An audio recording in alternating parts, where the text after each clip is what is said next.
What if you and your son Oh can play my in the God. league together? By the way, Can you are you going to be able to, stay that long to play? by the way, if he has a chance and it seems like he can make it, You are. what? You got to. Got to. You got to do the Griffins. No, you got to do it. You got to. You got to. And same team. Yeah, absolutely. Set up your free agency. Absolutely. Absolutely. That'd be amazing. Yep, and I'm done. As soon as we do it, boom. You go ahead, son. You It's got all it from you. here. You got it from here.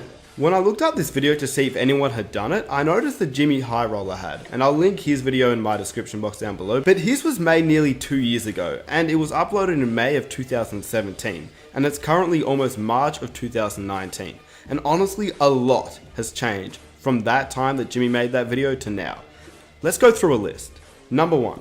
LeBron James obviously announced that he was leaving the Cleveland Cavaliers to sign a 4-year deal with the Los Angeles Lakers, $153 million. The second thing, LeBron James' newest contract will expire in the year of 2022. Thirdly, LeBron James Jr. is anticipated to graduate from high school in the year of 2022. The NBPA has proposed players to be drafted at age 18 once again. The fourth thing, LeBron James has actually now suffered his first major injury of his career. It's minor but major, and we'll get to that later on. The last thing is that LeBron James Jr. is still on that same trajectory to get drafted to the NBA, which was the same as in Jimmy High Roller's video, but now he's even better. So now let's break down each point on the list. Number 1.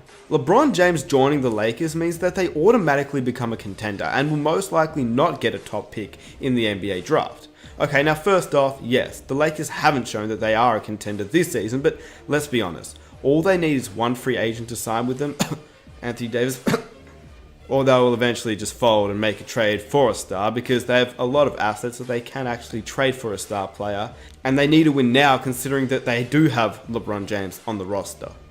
So what does this mean for the Lakers, and what does that have to do with LeBron James Jr.? Well, first of all, we don't even know if LeBron James Jr. will be a top pick in the NBA draft, so the Lakers can hold on to their picks.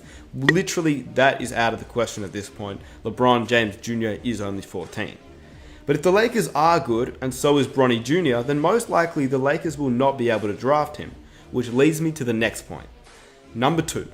LeBron James' contract expires in the year of 2022.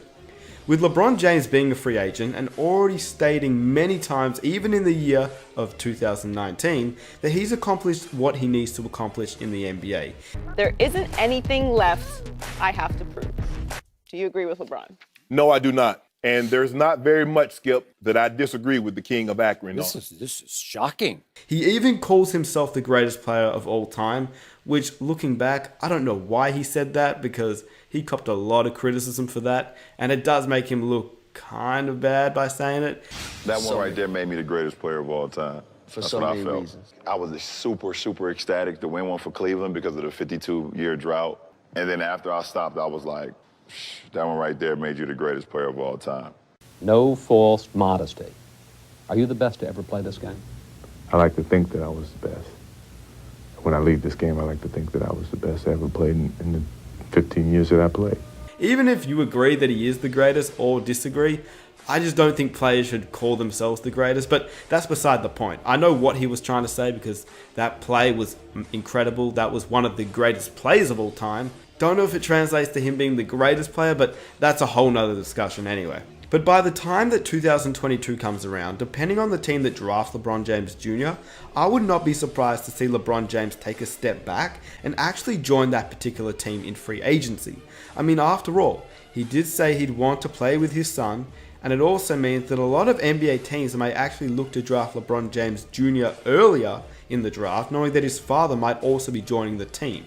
Once again, remember, LeBron James has said he's accomplished everything that he's wanted to in his career. And LeBron James Jr., when looking at his highlights, he seems a legit prospect. He doesn't get a top ranking without being a legit prospect after all. But even without that, his name, father, his physical attributes and height, his potential and overall game suggest that he will probably be drafted to the league no matter what. Number 3. Points 3, 4 and 6 all go hand in hand. And to refresh your memory, these points are: LeBron James Jr. is anticipated to graduate from high school in 2022, the NBPA has proposed players to be drafted at the age of 18 once again, and LeBron James Jr. is still on the same trajectory to get drafted to the NBA. We have to remember that LeBron James Jr. is only 14 years old, making his future very unpredictable. We don't know if LeBron James Jr. will be a lottery pick, which the Lakers probably won't have. We don't know if LeBron James Jr. will be a later pick. We don't even know if he'll get drafted to the NBA, but for the sake of the video and what I said before, let's just assume he does. Tying this all into the main points, we must look at what happened recently with Zion Williamson and that shoe explosion. When that happened, I immediately made a video after. In that video, I said if he suffers one more injury just like that, it could jeopardize his future. Literally, the morning after Williamson suffered that right knee sprain, USA Today's Jeff Ziegler reported that the NBA submitted a formal proposal to the National Players Association to lower the minimum age for draft eligible players from 19 to 18. Now both sides, the NBA and the NBPA, will negotiate with an eye towards the 2022 draft, being the first to once again allow high school players to declare for the draft. And why is that important? Well, I don't know if you heard correctly, but the 2022 draft. That is the draft class of Bronny Jr.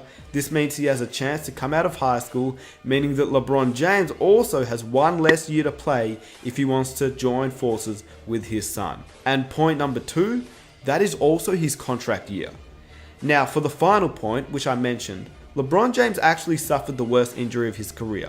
Yes, I understand it wasn't the most horrific injury, but a groin injury to any player who is 34 years old is not great. It was at age 34 that Kobe started to get injuries and decline as well, but at the same time, Kobe and LeBron are completely different players. And like I said, this is a groin injury, and it's not the worst thing that has ever happened to a player, but it does say a lot about him. Number 1, it's the first injury that he's really had. And after sustaining the groin injury on December 25th against the Warriors, LeBron James had the longest absence of his 16-year career, missing 17 games. Now 17 games is a lot, but it's also 17 games, which is not much in the span of his entire 16-year career. And this tells us 2 things. Number 1 is that LeBron James is unbelievably durable and takes incredible care of his body, putting millions and millions of dollars every year to look after himself, which probably allows him to actually play until he's 40 years old, or longer, even with his style of play. It would be an incredible feat, even for a player as physically blessed as LeBron James. He'd have to stave off a career-ending injury and stay relatively healthy even as he advanced in age. He will need to continue to work on his game so that he could continue to compete as his athleticism declines year after year. But to be honest, it's hard to imagine LeBron James slowing down just because he's been this great for so long. Although his defense is looking very sus at the moment, and maybe that's the first sign of his decline. And how does this tie into LeBron James Jr. being able to play with LeBron James? Well, obviously, if LeBron James is able to keep healthy, then he's going to be in the league, which means LeBron James Jr. has a higher chance to play with his dad. You get the point. Overall, I think at this rate, it's probably too early to know whether it will happen, but if you want to know my prediction, well, I really do believe that LeBron James will be the first player to ever play with his son in the NBA. It is very hard to believe that he won't, considering it's only 3 years away. I think whilst there is a very minor chance LeBron James may not actually play past 2022, I do think that he will, but he will also start to decline every year from now. I also believe that if LeBron James Jr. actually gets drafted, which as stated in this video, the hype plus the name will probably get him in the league no matter what, and LeBron James is a free agent in that same year, look, he still is LeBron James, and we know how much care he takes of his body. So I do believe he still will be in the league, and for all I know, his one last goal by 2022 would be to play with his son before it's the end for the King.